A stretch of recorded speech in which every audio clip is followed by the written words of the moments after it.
What's up, everybody? Welcome to the Drake and Jimmy Jew Show. My name is Drake Peterson, and that over there is Captain Jimmy Jew of the HMS Five Dimes. And as always, we are joined by our producer, Christopher McCone. And on today's episode, we are going to be getting the perspective of a convict. Let me tell you, I have been binging this man's content all day today. Joining us is the host of the all-new YouTube channel, The Convict's Perspective. Please welcome ex-member of the Nuestra Familia gang turned social activist, Rojo. How you guys doing out there? What up? How you doing? Not bad, not bad. Thank you. So tell us about this new YouTube thing you got going on. Tell us about yourself. Well, personally, man, I did 4 terms out here in California, man. I was a validated member of Nuestra Familia, like you said. And, after finally reaching about maybe 35 years old, I figured out that, man, this ain't no life. I got to try to do things like a grown man and be a productive member of society and, change my ways. I got 3 kids and I need to be an example for and take care of. And, me and my buddy Flacco had got together and we decided, we should share our experiences out there with people. And, I noticed there's a big genre on YouTube for people looking at gangs and prison and stuff like that with your Wes Watson kind of dudes and so on. And, I figured, man, maybe we can make a difference by sharing, the real side of it, that it's not all like, oh, I'm going to go join this gang and I'm going to be this bad motherfucker and, I'm going to be a shot caller and, whatever misconceptions people get about what it's really going to be like. It's like, I'm going to tell them straight up, man, it's a whole life full of bullshit, and there's only going to be 2 ways out. It's going to be a life term or death, and so I figured, if I could share mine and maybe, make a couple people think, well, at least if I go to prison, I won't do the gang thing. And, I'll just try to mind my own business, do my time and go home, which, is a smart thing to do, get back, pay your debt to society and get back on the streets. But, I've had a lot of messed up situations. And I think sharing a few of them, man, might, spark somebody to be like, man, I'm not going to take that route. But only time will tell if it works or not, How does a white boy get into a predominantly, Mexican clique? Yeah, good question. When I came out to California, I moved out here in '92, and some of the first people I ran into were norteños. And the norteños are basically, the pawns of the Nuestra Familia. So I came out, I met, a bunch of people, and I started hanging out with them, and I ended up going to jail, and they're like, well, you should kick it with us. And I'm just like, well, I already know most of you guys from the streets anyway, so it wouldn't be no different in kicking it with you guys in here than it would be on there. So I started running with them. And I come from Contra Costa County, man, which is a big, big white boy county. You know what I mean? So, right. Yeah, I'm born and raised right here. Yeah, I'm Concord, Pittsburgh, Martinez, Antioch. I've been all around, So, the white boys are really, really strong back in the early 90s in Contra Costa. So they used to kind of trip off me and they test me at first, but finally going to jail so many times and knowing so many of them, finally they're just like, fuck it, leave that dude alone. He's all right. And he'll fight. He ain't going to roll it up or nothing. So, I met a cool AB dude out of Pittsburgh named Robert Cole, and he kind of told the white boys too, just leave that guy alone, bro. He's, you know what I mean? Let him do his thing. And I just started kicking it, man. I go to jail. And once you're associated with a certain group of people, that's going to follow you. So it's not like, if all of a sudden I go to the pen, I see a lot of people do this too, is there'll be like one thing on the streets and one thing in the county and go to prison. And then they want to get in line, so to speak, with the traditional way things go in there. White boys are going to run with white boys, Northerns, blacks, and so on. You know what I mean? But I just kept doing my thing, man. And, opportunities presented themselves, man. I got into some trouble, ended up in some ad seg terms and, indeterminate shoot program at Pelican Bay. And I got offered the opportunity. And, like if you're striving to be something in a gang, like as far as our group of people, NF is the highest. So that's what you're going to strive for, so ultimately I achieved that. How many years total were you in that gang? I joined in '95 and my career ended probably officially about 04. So right under 10 years, right? 9.5, 10 years. It's a good run. Yeah, it was decent. And how many of those years were you locked up? Let's just call it 10. Nice round number. I would say 6. Wow. Probably about 6 of them. Wow. So 6 years in there. And after what year did you start to realize, okay, I need to stop doing this? I need to stop like going in and out of prison. Like, and what was the turning point? Well, I realized it on the streets probably. Okay. So here's a quick little, prelude to that. In 1996, when I got out of Pelican Bay, unbeknownst, how would you say that? Let's say it the right way. Unbeknownst to me, the FBI was following me 24 hours a day, 7 days a week. I was under nonstop surveillance from the time I paroled until the time I got picked up I got a little weak ass violation for a 5B. I wasn't supposed to drink because I had caught a DUI violation, so they took away my drinking rights. You know what I mean? So, I'm watching the AFC Championship game. I'm drinking a beer. Parole comes over. Hey, they come over. They arrest me. I just get a little 45-day drought. I go to Santa Rita. All the violators used to go to a jail called Santa Rita, which is basically the jail for Oakland, Alameda County. Right, and right down there in Pleasanton Center or Pleasanton, Livermore. San Ramon, no, Dublin. It's officially in Dublin. Yeah, officially Dublin. Yeah. Yeah, so they come. So the way I don't even know these people are following me. So one day I get visits a lot. I'm real close. Contra Costa and Alameda are right next to each other, so it wasn't nothing to get visits. So I get a visit one day, and they call me out normal time, normal everything, except they're like, "Hey, Fisher, your visit's in there," and I'm like, "Oh," because it's the attorney room. It's not. We're in behind glass, and then when they go in that room, it's no good.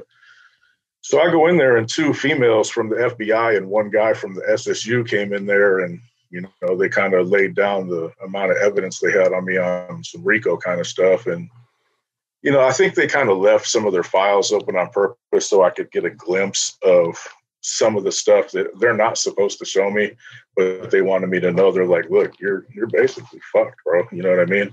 So I'm looking and I'm seeing, letters that I had written to Pelican Bay in codes that the codes have no rhyme or reason to them. So it's not something that could be deciphered by no cryptologist or nothing like that. It was words that me and my cellie had established over a year. Like, hey, if I say this particular word in a sentence, it means this. You know what I mean? So it's not no like fourth letter of each sentence or nothing. Or capitals where they're not supposed to be. None of that lame stuff. So I get to realizing that my communications are being intercepted, and not only that, they're being deciphered by somebody that's in Pelican Bay. Well, the only people that I answer to being a Category 2 member are Cat 3 members, which are the highest. There's like 3 MESA members, which means the table, and then there's 10 captains. Well, I was generating massive amounts of money for these people, and we contribute 25% on all illegal activities to the organization, right? So not only was I doing that, I was doing above and beyond that. I was taking care of I was paying PG&E bills, I was taking family shopping, I was buying kids school supplies. You know what I mean? I went 110%. And so I'm sitting there thinking, I'm like, I have a poker face though. They're asking me all this stuff. They're like, "Hey, do you know such and such?" I'm like, "No, I never heard of them." And then they go in there, the little harmonica briefcases that kind of opened up, and they're pulling out pictures of me and these individuals. And in my head, I'm like straight poker face, but I'm like, "Oh shit," That's his real name. Yeah, dude. That's exactly what I said one time. They're like, "Do you know Mexican Mike?" I'm like, "No." And then they showed me a picture. I'm like, "Oh, I didn't know that they called him that." But man, this is how bad it was, man. I'm in nightclubs. And what's that one little town? There's a Livermore. I'm in a nightclub in Livermore. They got pictures of me inside the nightclub. I'm in downtown San Francisco, right by the Civic Center. I'm talking to another NF member. All kinds of pictures, and they're just popping these things out left and right. Yeah. They got a picture of me going through a parking lot with a Macy's bag, and inside the Macy's bag was a half a kilo of some Colombian stuff. Wow. You know what I mean? So it's like at any given time, they could have just swooped down and I'm done. But for some reason, they kept me out there because they wanted something more major. They knew I was the regiment commander for half the Bay Area. And so they were more concerned at the time with the violent kind of stuff. They weren't, I mean, of course they're tripping on drugs, but that's going to be more of an afterthought because we had a lot of internal confrontation in the organization, which was leading to a lot of murders and a lot of attempted murders at the time. So they're trying to, they know ultimately anything in that area of violence would have to be approved through me. So I'm thinking that they're letting me stay out and, building on the weaker cases until they finally get me with the good one. So I sit back for like a week and I'm like, man, one of my superiors is telling on me, and I don't know that for sure, but the leak's not on my end. The leak is definitely inside Pelican Bay. So what I do is I cut off all communications with them. And that's kind of a no-no. They call it being incommunicado. And you got a certain amount of time where you have to figure out a way to talk to them. It's like, well, in my book, these people are following me. They have access to whatever I'm sending to you guys. They've named like the last 7 money orders that I've sent up there. They've named the amount, who they were to, what city they originated from. So I know my whole little thing, as careful as I am, because I don't use drugs, I don't smoke weed, I don't do none of that. So my head stays pretty clear. You know what I mean? A lot of my ex-associates, they're all dope fiends, whatever. So they got their head up their ass, you know what I mean? But I'm on top of my stuff, man. I'm looking out for me, my security, as well as everybody else's. So I don't answer no mail, nothing. They get offended because I was sending them so much money. And it's like, now they seem to think that no money's coming, that like I'm stealing almost. You know what I mean? So I heard they put me on freeze, which is, not necessarily that I'm on the bad news list or nothing, but it means that they halted all my power. And it's like, right, man, you guys are punishing me for being proactive, for watching out for not only myself, but looking out for the whole organization. If I keep feeding them more evidence and they got whatever, man, they got everything. Right. They got not at all. Hey, and we can call them all the fucking names they want. They ain't fucking stupid. Man, and it's everybody already knows that too. When the feds come get you, when you get hit by the feds, you're done already.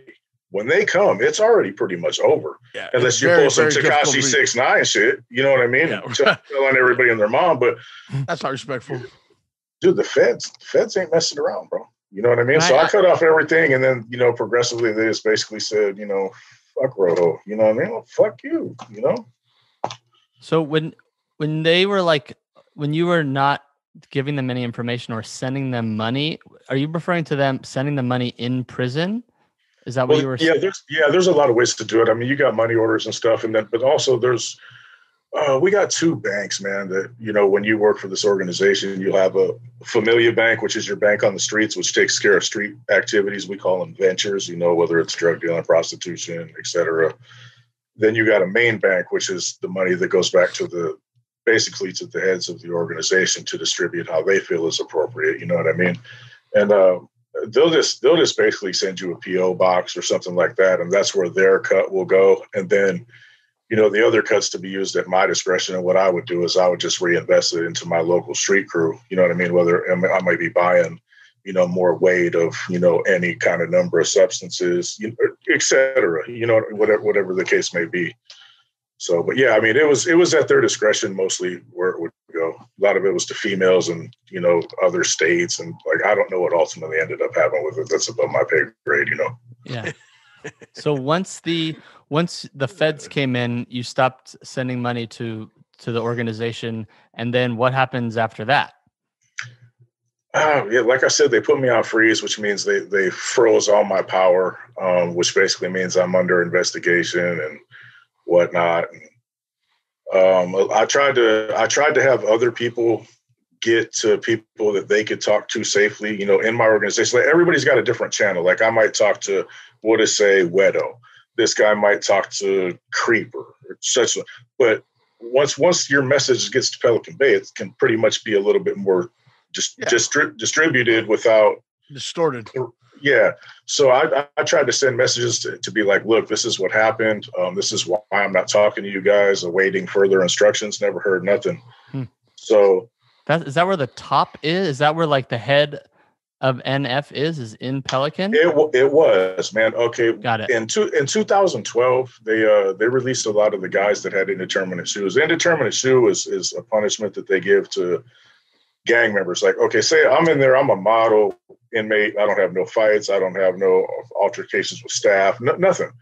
If they say that I'm a member of a gang, that gives them, and they prove it, they can put me in Pelican Bay or Corcoran indeterminately, which was kind of BS back then. They've been fighting it since like the 80s. I think they opened the first, SUE programs in like the 80s. They opened Pelican Bay like 88 or 89, but they took it all the way to the Supreme Court a few times. And eventually they overturned it where they said it was unconstitutional to put somebody in there because they stays in the gang. Like when I got validated as a gang member, okay, like in my time, Norteños aren't prison gang members. They're considered just like a security threat group, basically, which is nobody. Everybody in this damn security threat group to them. Right. But then we had like a little midway organization that was referred to as the Northern Structure. It was called that by the administration. The real name of it was Nuestra Raza. And then at the top is the NF. So I got validated as a Nuestra Raza member when I wasn't even a member. Like they totally fabricated. They said that they found paperwork in my cell, which they did. And they said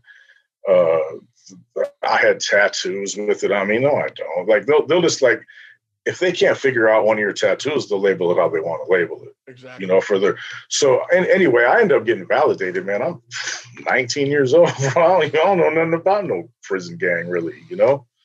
So after I got validated, I was like, well, fuck it. I might as well join then. I already got a lifetime term in the shoe.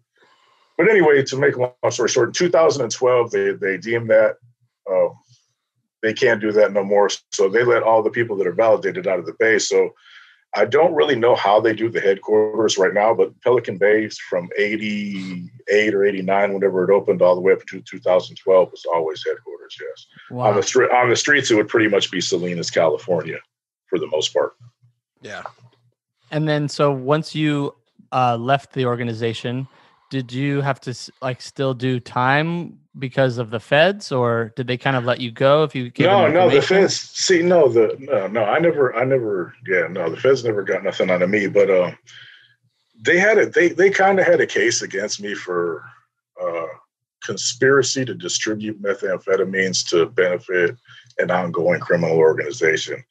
However, the individual who was, let's say, the head of that drug department ended up getting murdered in Oakland before the indictments went out. And whoever was the one person telling on that, they weren't willing to take the stand. They provided like information, like, whatever to get like warrants and surveillance, enough to get all that kind of stuff, but they didn't want to take the stand. So when that individual got murdered, they didn't really have no case against me no more. They didn't have me on nothing else, but they so many people told them that I was moving all these pounds of crank and stuff that they basically accepted it as fact. I mean, I never got busted with any dope. You know what I mean? They didn't have me on camera. They didn't have no controlled buys. They didn't have none of that. So did they have me? I mean, man, it's hard to say. Oh yeah, we were moving weight too, man. We were doing it, man. Like personally, just myself, I was doing like 9-10 pounds a week. You know what I mean? And then plus I had guys in my crew doing 2 for me, 3 for me, a half pound for me, quarter pound, etc. So yeah, we were. No, this was man, I had this run from like 97 probably until about 02, man. It was a nice 5-year run where we were killing it, you know. Those were the good money days. Oh, well, yeah. Plus, I mean, a lot Are of you sure you guys don't know each other? No, we've probably been around in the same little circle, though, right. Man. I'm sure he's been around a while. I know a lot of people, too. But, man, at the time, man, they were going anywhere from like 5,000 to 6,500 a piece for those particular products. Man, I was getting them for 32, so there was no way I could lose because we were getting 90 at a time. Fuck, cakes of blow were going for 15 back then.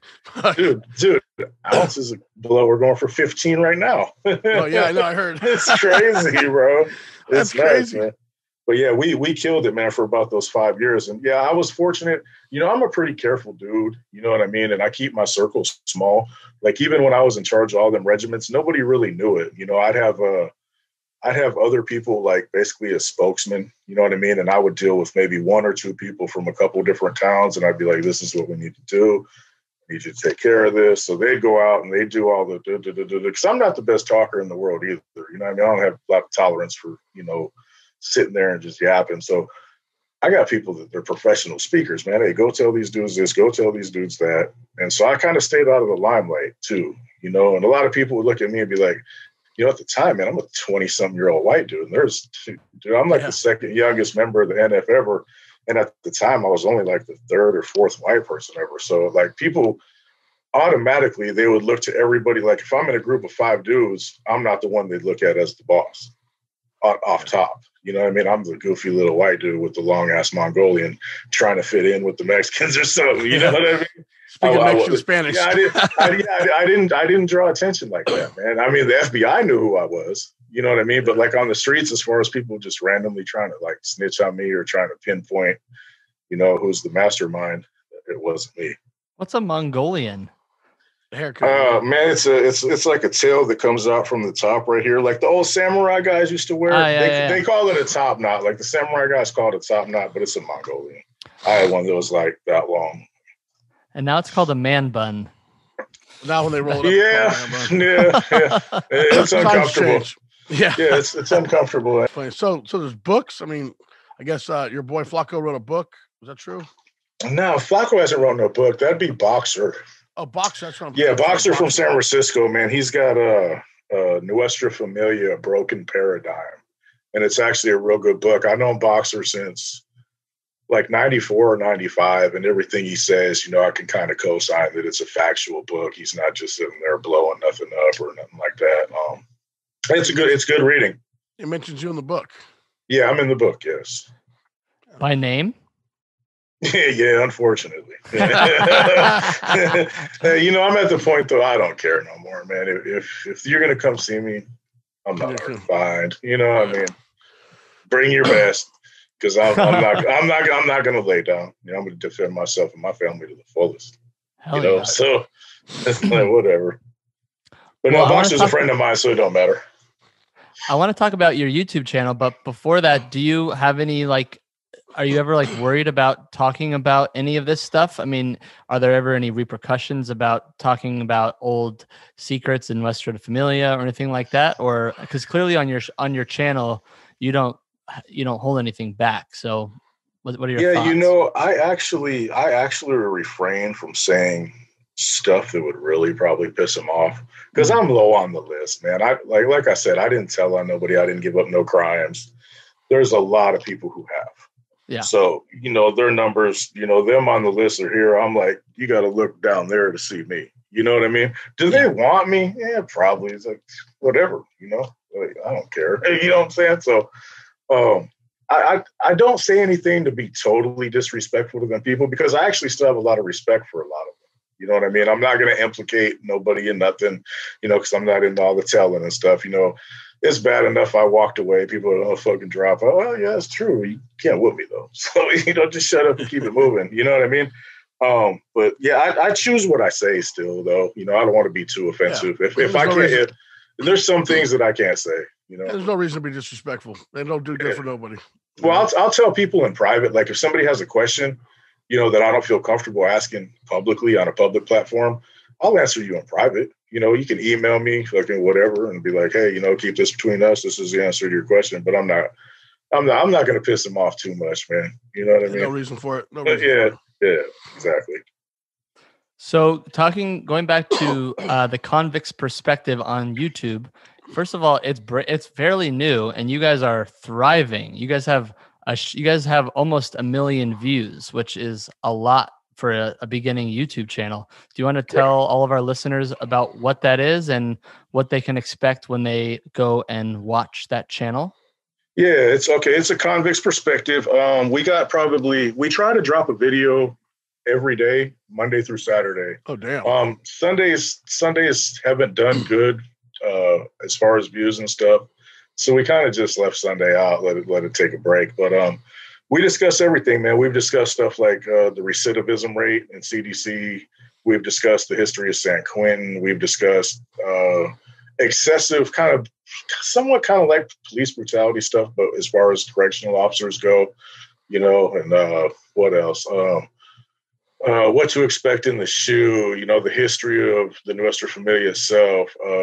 Right now, the two main Latino gangs in there are the Nuestra Familia and the Mexican Mafia, and they kind of have a peace treaty right now going through the whole California prison system. So we discussed that because, you know, since the NF started back in the mid-'60s, it's been war and there's never been no peace treaty, you know, nothing like that. And when they got out of the shoe, they agreed to coexist on these main lines, which has never happened before in the history of both of these groups. So Oh yeah, no doubt. Well, what it is, nobody wants to go back to the shoe. What happened? I mean, some of them guys have been in there, like I said, since the '80s. They cut them out loose to these main lines, and it sounds messed up to say, but man, you get out of the shoe to a main line, it's almost like being at home now. You can get out of your cell, you can go outside, you can use the phone, you can, Pelican Bay. I never seen a phone. You know what I mean? You don't get to make phone calls, and it's so far, man. It's Crescent City. It's, 15 miles outside of Oregon. So, I mean, just me living in the Bay Area, it's an all-day event for your family to come visit you for a half hour behind glass. And that's not even the LA people and the San Diego people and the Fresno. Right. They got to travel. That's a lot to ask of your family, man. Especially if, you go to prison and you've been the primary breadwinner for your household. Man, now they're already strained with you being gone, and they're having to put money on your books and help you out. And now they got to travel all these hours for a half hour. It's like, it ain't even right.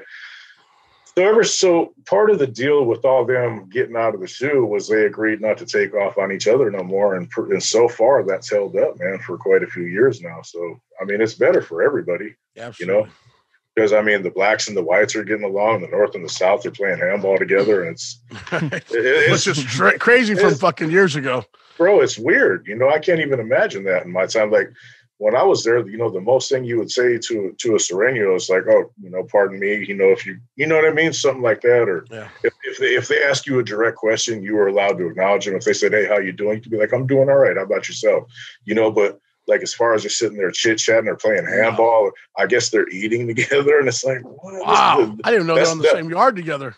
Oh, they're partying, dude. It's like, that's crazy. Back in my day, man, they catch you. They're tattooing on each other. That would have got you. What? That would have got you a big slice across your face a few years ago. And it's like, man, why couldn't they have done that when I was in there? Everybody get along. Nobody be catching 15 years for getting off in a ride or whatnot. But yeah, man, times have changed for sure. That's just for the better. I don't remember where we were going with that.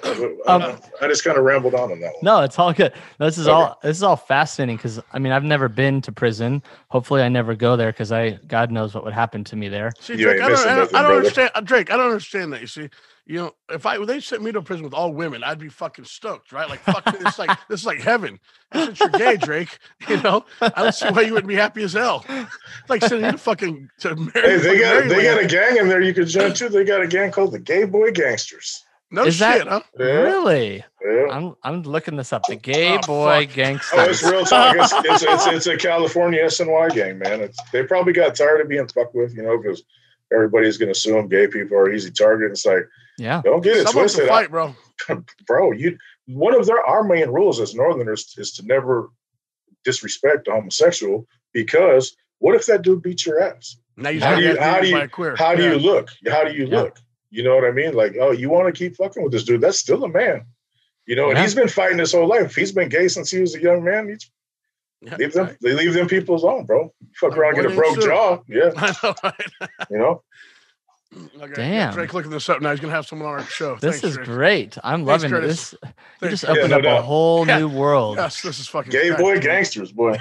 They beat your ass and then they break into the YMCA dance. Oh, dude, that'd be the worst. You'd have to PC up for sure, man. You couldn't face your own boys no more. Oh, fuck. Hey, I'll tell you what. I'll tell you a story about a homosexual, man. I'm in Susanville, and like, I'm old enough where they still had weights in California when I was going to prison. Right? What year they quit weights?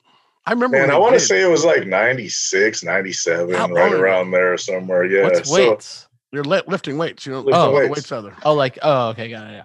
Hey, so I go to prison. I'm a skinny dude, man. I probably weigh $170. I'm like 260 now, but when I go, I'm skinny as shit, man.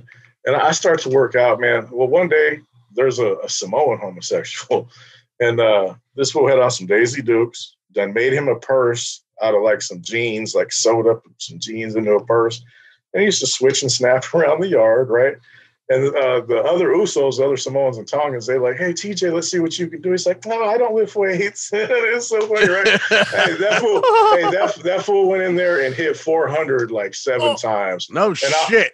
On a bench. And I was just like, all right, I got to start working out, bro. You know what I mean? Because how am I going to be like, I want your soups? Like, you know what I mean? Like, dude got makeup on and shit. Like, I'm not getting my soup to have some do with makeup. It's not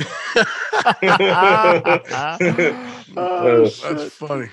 Yeah, I seen some hogs in there back when they had weights, though, man. I seen a black dude, bro. He hit 13 quarters, man, which is 650. Wow. Hey, 12 times in a row. No fucking shit. Hey, unnatural. Yeah, well, I mean, we're on level 1 yard. You probably could have got some juice in there, but I highly doubt it because people are going to be more. They're not going to be shoving juice up their ass. They're going to be, they're going for heroin, and crank and shit. You know what I mean? But that was the most impressive thing. I could want to be spun out in a little box. They're in there, bro. I know, but that would be the worst. They're in there. Oh man, in Cocoa County, bro. I was on CMOS at one time, and man, bro, the woods hit like 2 ounces of that old P2P stuff. Yes, that's been around since 2000. You been to Martinez? Oh yeah. Okay. Been to Martinez, West County.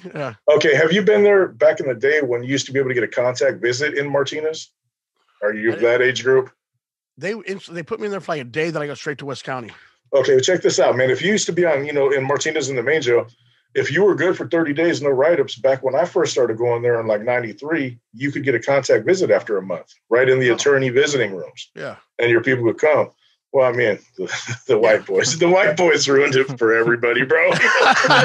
Bro, they were bringing in everything. Bro, they were bringing in ounces of crank, ounces of heroin. And, it's Martinez, though, dude. That was the original fucking meth hill. Oh, yeah, no doubt, man. No doubt. But, man, it was just, man, everybody's up for like a fucking week. They're running around with the microwaves and shit, bro. It's crazy, man. No food getting delivered. Don't eat it. No, they don't want that stuff, man. How come no one's eating the sandwiches? The dry ass bologna sandwich with 2% milk. Oh, God. Yeah, that place is something else. Still smells like piss. They never got rid of that piss smell, that place. Nah, that place is all bad, bro. West County's nice, though. I like West County. You ever go key to your room? You shower by yourself? It's nice. I remember when that place first opened, man. Now they have fences around each individual building and yard. Yeah. Man, it used to be you could walk from 5 and go into 7. The only one you couldn't go to was 8 because that's where they had the women. Yeah. But used to be it's way more restrictive now than it used to be. I haven't been there in years though, but yeah, it's not cool. West County used to be all right though, as far as doing time. Can we go through the list of prisons that both of you guys have been to? I've never been to prison. I only went to jail. Or jails? Just Martinez, West County. Just two? I've been to the starting as an adult, I went to the Fort Bend County Jail in Texas. That's a suburb of Houston. Out here, I've been to Contra Costa, the Martinez Jail, Richmond. I've even been out to Clayton to the farm. Never made the farm. Oh, farm's dope, bro. Yeah, I know. I always said that. I never got to make it there. It's hard to last out there because they're so petty. You know what I mean? But the police are real petty. Send some little tweaks down, run over the creek, throw cigarettes over the fence back in the day. Send it from DVR. Yep. Oh, man, I was hitting big out there, bro. We were getting cartons and, smoke and crank. You know what I'm saying? Yeah, we were killing it out there, man. Bro, and there was you never even had to buy tobacco or weed out there. There was so much of it. You know what I mean? Right. You couldn't even sell it because so many people were giving it away. But let's see. My first term, I go to Quentin. I go to Susanville. I ended up going to like 3 fire camps. Finally got kicked out of fire camp. They got tired of my misbehavior. So I ended up back on the 3 yard in Susanville. Parole from there. Go to San Quentin to the hole, and I got validated there. And then I went to Pelican Bay, back to Quentin on a violation. Pelican Bay, back to Quentin on a violation. Pelican Bay. Then I stayed out of trouble for like about 8 years. And then I caught like a 4-year bid. And I did about 13 months in Martinez fighting the case because I knew I still had the indeterminate shoe. So if I'm in Martinez, I got action at the phone and visits and all that kind of stuff. As soon as I go to prison, I don't get none of that because I got the indeterminate shoe still. So I'm going straight to the hole. So I kept waving time. I got to eat up about 13 months in Martinez. I did about 4 or 5 months up in Sutter County, up in Yuba City, California. Mm-hmm. And I finished my term off in the hole in Tracy, you know what I mean? And those are the only ones I touched. I've been to Solano for a couple of days on a courtesy parole, but just in the hole, you know what I mean? Nothing, not a term or nothing. Sure, Corey back then, he did like a couple of years of Martinez fighting the case. Who did? Corey. Which Corey? Corey was with the dog pound out here, Concord. Corey Williams. Yep. He's on death row. Yeah, he's on death row now. Yeah, I know him well. Yeah, I do. Yeah, we were real close. He was on for those 2 murders out in Orinda. Dog Pound, Corey Williams. Yep, So that? Do you know Nonyo and all them guys too? Yeah, I knew them. Joker and all them cats. Yep. Egyptian Sal. No. Oh wait, yeah, Sal. I knew Sal. They deported him to fucking London or something. Yeah, fucking what's his name? George Moscota. He got fucking down to fucking Mexico. He got deported him after 10 years. I don't remember him. For some of the Hawaii shit. I'm not sure. Yeah, long time ago stuff. Back in the 99. Yeah. No, Corey was a good friend of mine, man. Corey's cool. I mean, he's crazy as fuck, but he's cool. Yeah, no doubt. I think he fought 3 murders, I think. Yeah. Yeah. Cambridge Park. Yeah, the 2 Orindas. With Lolohea and them. Fuck. Yeah. Dalton. Old Dalton. Yeah. Lolo's cool too, man. Yeah. Lolohea. Good people. Yep. All those dudes were. Yeah, you make one mistake though and see what happens. Yep. I knew Corey was destined for life, man. Oh yeah, since fucking we were like 16, dude. I knew that. Yeah. He was a nut back then. But when I first time went to Martinez, I was busted in 2000. Hey, what's up, bro? What you doing? Come on, fucking new slippers, extra pillow, fucking commentary. Yeah. I was like, what's up? I should write him actually. Now that I think about it. Yeah, I haven't talked about it in a while. Yeah. Well, I've actually got him here. He's on he's on hold. No, just kidding. Yeah, that'd be cool though. He's 2021. You never know, man. 2021, anything's possible. you know, it's kind of weird though when you sit here and be like, yeah, that dude on death row, he's a good dude. You know, it just sounds weird though, but he is, man. He's cool people, man. He made some major mistakes, but he did. But hey, down is a motherfucker. No doubt. No doubt. He won't tell on you either. Nope. And if he had your back, trust me, he had your back. 100%. Yeah, good dude, man. I like him. Well, one thing that's great about your show is you guys are doing this to try to help the youth not be a part of this kind of lifestyle. Is that correct? Yeah, man. Like a lot of people, I know it's probably the same for almost every group, man. You got your Northerners that are going to look up to the NF and think, I want to aspire to be like these guys. They have all the power. They have all the say-so. They get all the money. The white boys are going to look up to whoever they look up to, Fame, Nazi lowriders, AB. I mean, whoever they look up to that's doing whatever they're doing. The Serranos are going to look up to the Mexican mafia. You know what I mean? So I want to give them a firsthand point of view. It's like, man, like I'm really well educated as far as the ultimate goals of this organization. And it's way different than what they preach to you. You know what I mean? So I'm just trying to give you a firsthand account. It's like, don't be, you know, I could show you a nice shiny gold chain, but it's plated. You know what I mean? When you get past the plating, you're left with some trash. You know what I mean? And I'm not saying everybody in that group's just like, you know, just not a good person, because there's a lot of them that are awesome people, bro. You know what I mean? That's the same for anybody. But you can't be fooled in, because they preach a lot of like carnalismo, which is basically a word for unity. You know what I mean? They preach a lot of for the benefit of the people, man. To be honest, man, it's for the benefit of the very top leadership. 0.001% of this whole movement, the Nuestra Familia, the Norte. There's only this, man. The movement's this big. The people benefiting are that big. You know what I mean? And you're expendable. Pyramid scheme. You're expendable as hell. If you're not a lifer, and you're not, you know, one of about, I'm going to say 12 or 13 individuals at the very top, you ain't worth the shit to them people. You know, you're just another person to contribute as much money as they can get out of you before you fall or before you get killed. And I'm not naive enough to think it's only with the NF. That's the same with any one of them fucking prison gangs, man. You know, it's just the truth. You know, only a few people are reaping the benefits of all the sacrifice that other people do. All the criminal activities, all the man years incarcerated, all the killings. You know what I mean? They misrepresent themselves and their objectives. And I'll leave it at that, man. And I'm just trying to explain through my experience and what I've seen. And I'm not going to lie to nobody. I'm going to tell you straight up how it is. If you don't like it, you don't like it. If you feel it, whatever. Don't be misled, because they give you a glamorous picture. It's like, you know, on the commercials when they show these new burgers at the store, and then you go look at it and you're like, this don't look like they showed me on the commercial. It's the same thing, man. You know, you're going to come up short. The taco trucks been fooling me lately. on the way to work early in the morning. And the sandwich, the half sandwich, like packed with fucking these breakfast sausages. Man, it's like this deep in there. The rest was bread. They put that in the front clear part. Yeah, man. Yeah, I get it. Yes, I just want people like, man, I wasted, shit. All said and done, man, between juvenile, between doing time in the Texas Youth Commission and all my juvenile time, adult time, county time. I've gave away about 14 years of my life. I'm 46 years old.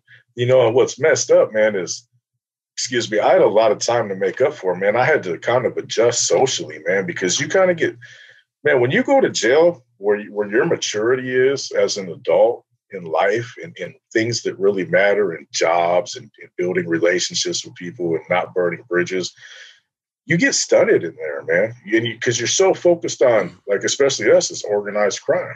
I'm focused on building this imaginary empire that's never really going to be built because the feds are watching your fucking day because they know who you are. You know what I mean? So you kind of get stunted, man. So, man, I didn't even like become a mature man. Like, don't get me wrong. Like, I'm a man, but like, I wasn't like a productive grown man on the streets that could be a father that could be looked up to correctly, a husband somebody could be proud of. The things that men should try to be in real life. And man, you slowly got to make up, man. 14 years is a lot of repressed social adjustment. You know what I mean? And I'm just barely getting to the point now where I feel like I act my age. You get what I'm saying, though? You kind of get suppressed in there because, man, you lose all the interactions you do in there. They're make-believe, kind of, in a sense. They're I don't know if I'm explaining this right, but it's stuff that don't matter. You're not developing, as you're developing in prison. In prisons, it ain't shit. Who gives a damn about no prison? You know what I mean? So it's been a long adjustment to where I feel like, even though I've been out, I think I finally caught up to myself where I would have been hadn't I done all that time. I've always been smart. I've always, been with the business and whatnot. But, being right in society and being a gangster in prison, man, they're way different, dude. Yeah. And I'm trying to relay that to people. Like, I try to teach my kids about credit and, stuff like that, man, you come out of jail, bro, you might have your GED and all this and that. Man, you don't understand how important all these other little things are that you're missing out on, that you're not learning, man. We didn't learn that shit in school. We didn't learn about credit cards and how important your credit was and all that kind of shit. So, whatever I can teach somebody based on my experience, I try to lace them up with it. If they take it, they take it. If they don't, they don't. I feel obligated to just share. That's all. Are you working with any programs? Like on the Not currently, man. There's been a couple people that have been hitting us up lately, man. But there's an organization out of Frisco. COVID fucking people for groups, doing group things, but outreaches for kids. Back when we used to call them outreaches when we were kids, right? Outreach programs. Yeah.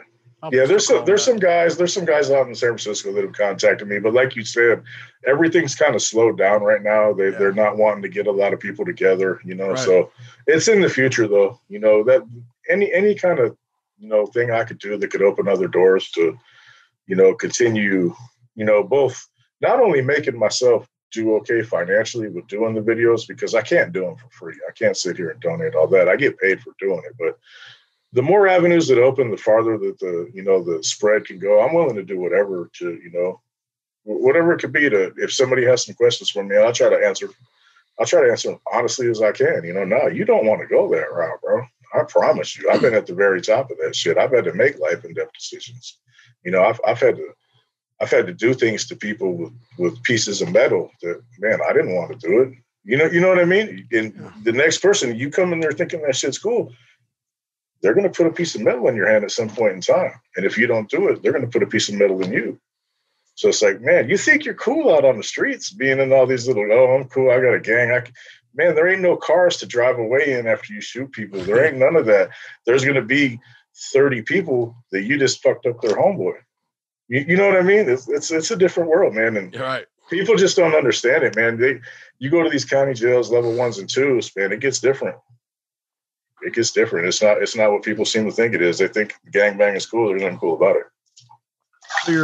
So your outlet mainly right now is on YouTube. Yeah, you do Yeah, websites or is it Instagrams? Yeah, we haven't started. We haven't started nothing like that, man. All we have is we have a convicts perspective. You know what I mean on the YouTube, and it's me and my boy Flacco. He's also ex NF member as well, and we work with another one called Stories by a Current Prisoner. He's got a really big following.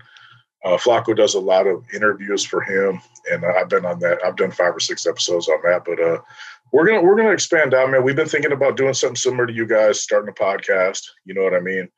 But we're taking this YouTube. We're building this YouTube up first to try to get us a fan base. So when we do incorporate other, platforms that we're going to put out, we already have a group where we can be like, hey, check us out here. Also, so on and so forth. But I talked to a gentleman earlier, and I'm going to make an Instagram and stuff like that. But a convict's perspective on YouTube, that's our main outlet.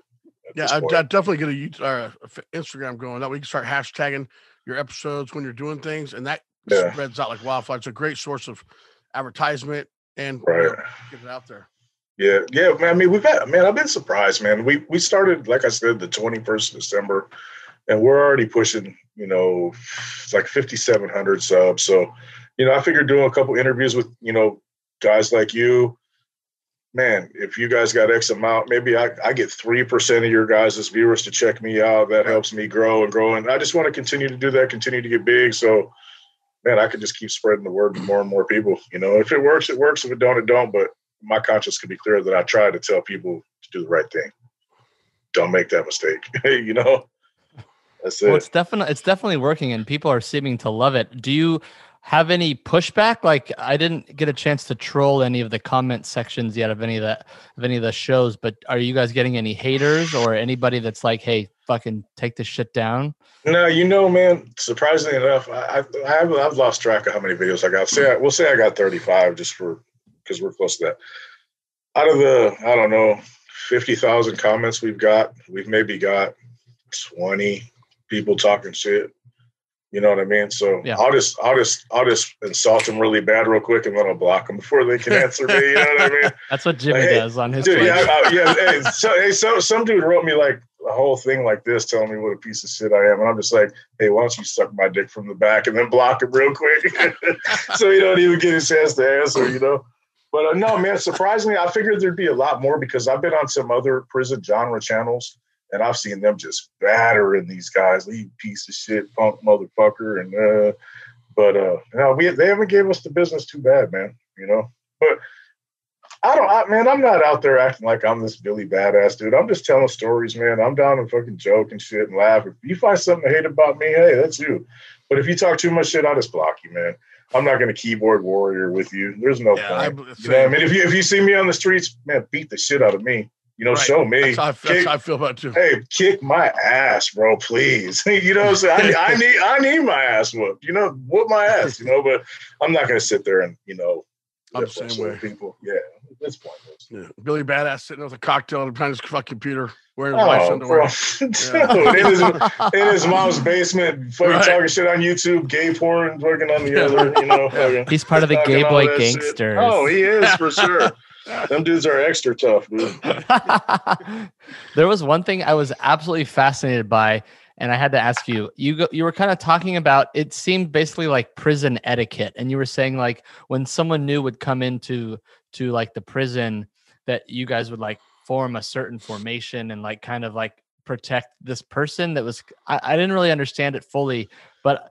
Do you know what I'm referring to? Yeah, you're referring to the story we did on Quentin, man, and especially the 6 yard. The 6 yard is basically it's the validated northern yard. I mean, so you'll have your NF members, your NR members, and then you'll have the black BGF dudes and the Kumi dudes. Those are 2 black gangs. What is this? It's not so much to protect that person.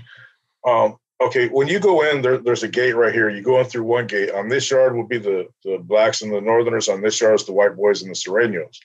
Well, when you go in this first door, they uncuff you because you're cuffed behind the back. And then they have little levers that either open the door to your yard or to the other yard.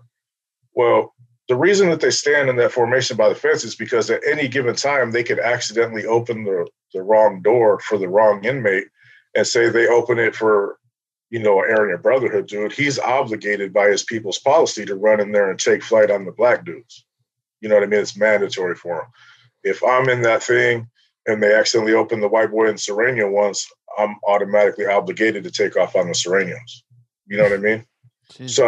So they form a little perimeter around the gate. So one person, if one person gets through, 2 people from each group can handle one person. 9.5 times out of 10, unless George St. Pierre comes through that motherfucker. You know what I mean? That's a bad little motherfucker, though. You know what I mean? But and another thing too is it's like a little thing of respect, man. You'll go in, you'll shake hands, and then you go line of formation. It's trying to instill like a militant mindset in you. You're standing in formation. Good posture, all this and that. It's just a lot of peacocking, basically. You know what I mean? But it's a lot of it's to do with yard security. Because the wrong gate could pop at any time. So you want to have people that are ready to deal with any kind of potential threat to you and yours. And what if you show up to San Quentin and you're not associated with any gang? How do you get? Is everybody basically in a gang, or are there people who are just like, I don't fuck with any of this? That's hard, man, because even though some people are in a gang, they may not be obligated to do some things like the black gangs or like the Crips and the Bloods. They don't really have mandatory guidelines that they necessarily have to follow as a whole collective. Like if you're a Northern, if you're a Southern, or if you're an active white boy, there are things that you have to do as a group. If the white boys say, hey, we're going to exercise today, you're going to exercise. That's all there is to it. It's not negotiable. If the Northerners are going to take flight on, let's say, the Pisces today, every Northerner is going to take flight unless the person in charge picks out certain individuals to do that. But like say a riot kicks out between the Northerners and the Pisces, every Northerner is expected to participate. If a riot breaks out between the whites and the Crips, all the other black dudes don't have to participate, just the Crips. So, there's different levels of gangs in jail. You got some white dudes that come in there. Yeah, they kind of got to run wood. Is that necessarily a gang? No. You know what I mean? But it's the same with Norteños, even though they get labeled a little differently. Norteños aren't really in a gang, man. The only gangs really are the NF, the MA, the AB, the NLR. BGF, they're not really around. Kumi. Those are the only people that are kind of like obligated to, man, those are the only gangbangers. I don't know how to really explain it, man, but being a regular white boy in there, it doesn't make you a gang member. A lot of others come in, Native Americans. It's real hard to be a Latino and try to say you're not in a gang. I've seen a lot of Latinos try to do it, and they try to claim Paisa, but then they don't even speak Spanish. They talk like me, and so then each one of the other groups are going to be like, well, what's this fool trying to hide? He's not no Paisa. Right. So that if you try to go in as a Latino and you try to say you're not in a gang, they're going to think you're a pussy, essentially. You know what I mean? Yeah, the Latinos got it hardest in jail, man. You know what I mean? The white boys got a lot of rules too. The white boys used to have it real easy. When I first came, I see the white boys like sunbathing in the yard and shit in their boxers and suntan lotion, and you know what I mean. But now they run a real militant program now too. Their conduct's changed over the years, but you can get away with not being a gang as long as you don't, as long as you don't come in portraying that you're in a gang and then try to say you're not. You know, you could come in and be like, you know, hey, I'm John. I'm from Daly City. You know, I'm not with the politics. You may, or depending on where you're at, you may or may not be expected to participate in if any violence just erupts. The thing with prison, man, is every yard's different, even in the same prison. You know, Pelican Bay, A yard, B yard. There could be one whole different policy on each different yard, and the households could be run real different. The expectations from each race or gang on their people could be different. every unique place you go in prison is just like being in a different state here. You know what I mean? You go to Oklahoma and you're like, what the fuck are these people talking about? You know what I mean? Like you go to Louisiana, like, oh, down by the creek above, you can do some fishing. Like, you know, it's like that though in every prison. It's always a different experience, and each individual, their experience is going to vary as well, depending on who are around, who's holding the keys for that yard, meaning who's calling the shots for that yard. Yeah. There's so much. It's hypothetical. It's hard to put into words, man. But no, to answer that question though, now you don't have to gangbang. No, will it be harder on you as a person? Probably a little bit. You know what I mean? Your time will be a little rougher because you could be subject to being, you know, there's bullies in prison, man. Oh yeah. You know what I mean? There's gonna be people that try to test you and shit. Be like, hey, let me get a couple of those noodles. I'll get you back. And then they're like, man, I ain't getting you back. Fuck you. You ain't no gang. There ain't nobody to back you up. What are you gonna do? And then, you know, do I take off on him? Well, he's a Crip. There's 32 of his homeboys right there. They're gonna beat the dog shit out of me. You know what I mean? So it's harder to not gangbang, but it's smarter. You'll go home on your date more than likely. You know, you want to be in a gang, you can fuck around going there with 3 years and end up with 27 real fast. Right. Yeah. Shit. Some of them prisons, man, you get in a fight and you draw blood, man, they're trying to wash you, dude. Other ones, man, you could cut somebody and not get a DA referral or nothing. But some, man, you punch somebody and they knock out a teeth. Yeah, shit. A simple fist fight for me is a terrorist act. Like, it's a fucking fist fight, man. What do you want me to shoot the motherfucker? Yeah. You know? No. I mean, that's California too, man. Yeah. Come on vacation, leave on probation. Bro, California is so ridiculous. That's what they've always said to people. Hey, you come out to California on vacation. That's the truth, man. That's the truth, 100%. Do you guys think anything's going to change? Like Biden said, he's stopping Harris all the put more month. Fuck him. No, but he was saying that, or he signed an executive order to what is that? He didn't even know what he was signing already. I know he didn't know what he was signing. Fuck. To end the contracts of private prisons. Is that going to affect anything in the future? I think that's good. Well, Democrats like that kind of stuff, bro. They're almost pro-criminal. Like, okay, I'm a Republican, bro. I don't blame the cops for me going to jail. I don't blame the COs. I don't blame the judges. I don't blame the DAs. I have what's called accountability for my own fucking actions. Right. I broke into them jewelry stores and stole that jewelry. I took them guns out of the fucking White Bear gun store in Concord. I'm the one who did that. Nobody made me do that. Oh yeah, I shut that place down. Hey, you know what I mean? Like all the dope I sold, and I did that. Nobody made me do that. The Democrats are like pro-victim, man. You know what I mean? And I don't get it. You know, a lot of people ain't gonna like me saying that, but you gotta have accountability, man. And them private prisons, I don't think nobody should be making money off your incarceration. I think that's kind of fucked up. Right. You know what I mean? So I will cost $5 and fucking this. I will agree with them on that, but like, bro, back in the days, man, I commit a crime, I go to prison. Nowadays, it's like I'm finding all these. Oh, he's just disadvantaged kind of shit. Man, maybe I was disadvantaged. You know what I mean? Right. Like, times have changed so much, man. But as far as the private prisons go, man, they should get rid of them. I mean, there's too much incentive for there to be crooked stuff going on to make sure that, you know, you stay there and get some more time because that's securing a lot of people's paychecks and this and that. You know, and that's even true with the state. They get $120 a day per inmate. They don't want to see you succeed because then they got to lay people off. If nobody keeps coming back to prison, they got to let go guards. Their funding goes down. They lose $120 a day per person. I'm sure Kamala Harris will help that out. No, it's the opposite. She's such a fucking moron. She put more fucking people in prison and then hid evidence to people had innocence just to prove their innocence to get out. Yeah. Everybody knows that shit. That bitch fucked up so many people. Yeah, no, she's a piece of shit. Yeah, don't get me started. We can sit here for hours and talk about them. Your boy Trump loved private prisons, and he had a lot of lobbyists. Get out. He's obsessed. He's into capitalism, though, so yeah, that makes sense. You know? So like, look at this: Core Civic and GEO Group in 2019, both of them each had over $2 billion in revenue. Ooh, damn, that's a lot of people in prison. Hey, Biden's trying to get rid of that. Kamala put them there when she was a DA, so don't worry about it.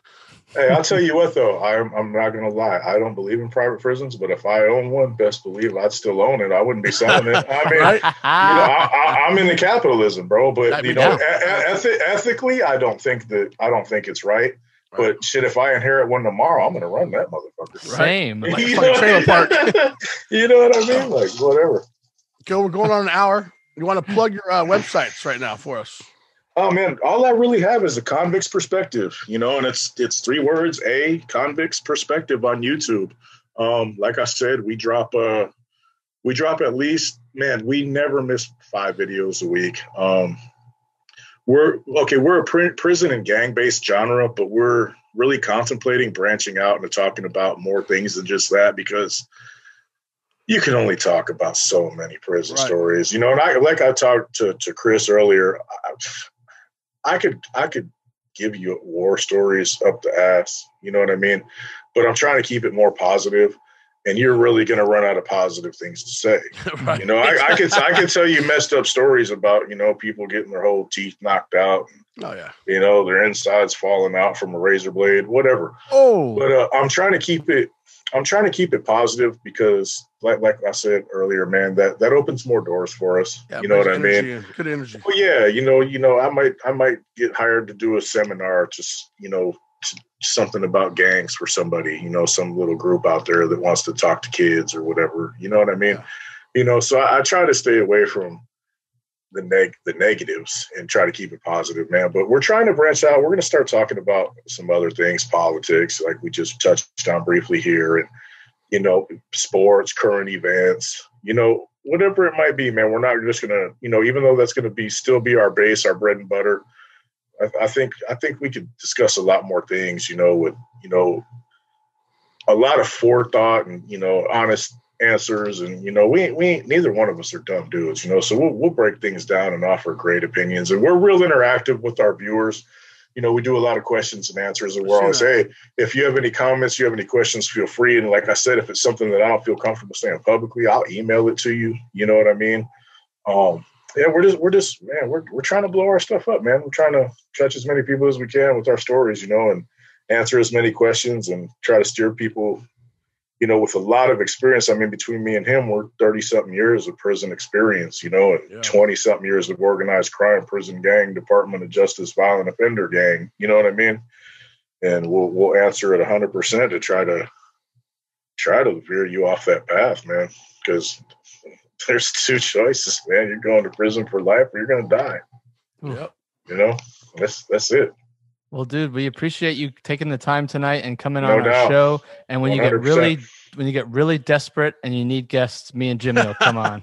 Hey, we could do that, man. It'll be fun, man. And yeah, we're more of a free talking forum. Like, there's a lot of prison genres that they'll interview people or they'll do profiles. We kind of just have free speech on topics, you know what I mean, and give our opinion or, state our experiences if it's something we've experienced personally. But yeah, man, it'd be a blast. We'll get you guys on there. Shit. Wait till we get like 20,000 people, man. So it's a little more worth your time, We'll get you guys on there for sure. I look forward to you coming back too, man. When you guys get something going. Hey, anytime. Come back on. Yeah, no doubt, bro. Thanks for coming on. Thank you. We appreciate you. And I appreciate you guys. Everyone go check out A Convict's Perspective on YouTube. And thanks for listening, everybody. Hey, I just want to say one last thing, man. Yeah. Thanks to the mutual friend of ours for hooking this up, man. We'll just call him Big JD. Or Big. Shout out to Silky. Tuda. We'll call him Tuda. All right, gentlemen. Appreciate you guys, man. Later.